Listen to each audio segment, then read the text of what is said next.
नमस्कार students.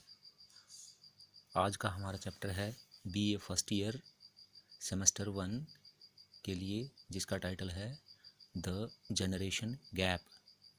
This chapter is written by Benjamin McLane Spock and this is about the children care. माता पिता के द्वारा बच्चों की देखभाल, उनमें जो बच्चों में जो अवहेलना होती है उसको किस प्रकार से माता पिता को एक सकारात्मक रूप में लेना चाहिए, इसके बारे में आज हम इस चैप्टर में पढ़ेंगे। This is your first video of the chapter the generation gap. First paragraph is rebelliousness against parents is a natural, inevitable aspect of adolescence. Adolescence means किशोरावस्था। किशोरावस्था का में जो अवहेलना होती है माता पिता के विरुद्ध, वह एक प्राकृतिक और आवश्यक पहलू होता है किशोरावस्था का। It assists them in giving up the comforts and security of home, achieving real independence, working for progress. It means rebelliousness. अवहेलना उनको मदद करती है घर की ऐशो आराम और सुरक्षा को का त्याग करने के लिए और अपनी वास्तविक आज़ादी प्राप्त करने के लिए और उन्नति की तरफ कार्य करने के लिए। The most basic problem for the young person, though he does not usually think of it in these terms, is to find his own identity, to find out what sort of person he really desires to be, and to get started being a person. Second paragraph, the most basic problem for the young person, जो सबसे ज़्यादा सबसे मूल समस्या युवा व्यक्तियों के साथ जो होती है, यद्यपि वो युवा व्यक्ति इस संबंध में उसके बारे में सोचते नहीं हैं, वो यह है कि वो अपनी पहचान प्राप्त करने की कोशिश करते हैं। Is to find his own identity, अपनी पहचान प्राप्त करने की जो है पहलू है, जो वो सबसे मूल समस्या है उनके साथ।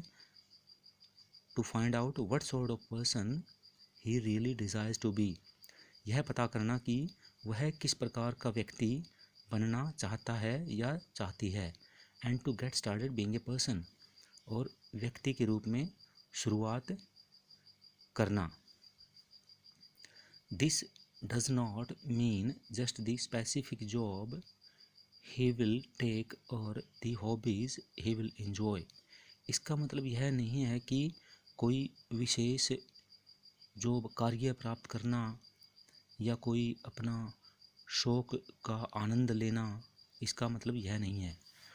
It means the kind of personality he will end up with. इसका मतलब यह है कि वह किस प्रकार का व्यक्तित्व आखिरकार प्राप्त करेगा। How he will be thought of by his friends, उसके अपने दोस्तों के द्वारा उसके बारे में क्या सोचा जाएगा। फैमिली, परिवार के द्वारा, एंड हिमसेल्फ, और खुद के द्वारा, स्वयं व्यक्ति अपने बारे में क्या सोचेगा। ये पहलू है व्यक्तित्व प्राप्त करने का। It is not so much a matter of coming to conscious decisions, it is not so much a matter of coming to conscious decisions, यह कोई सचेत निर्णयों तक पहुंचने का कोई मतलब मामला नहीं है। It is gaining a sense of being, यह तो एक प्राणी के रूप में भाव, सेंस अनुभूति प्राप्त करना है, एज एन इंडिपेंडेंट पर्सन एक स्वतंत्र व्यक्ति के रूप में, with a job to do कुछ भी कार्य करते हुए। Next stanza, next paragraph, there are 3 principal elements that go to make up the identity an individual finally achieves। यहाँ पर 3 प्रमुख तत्व हैं जो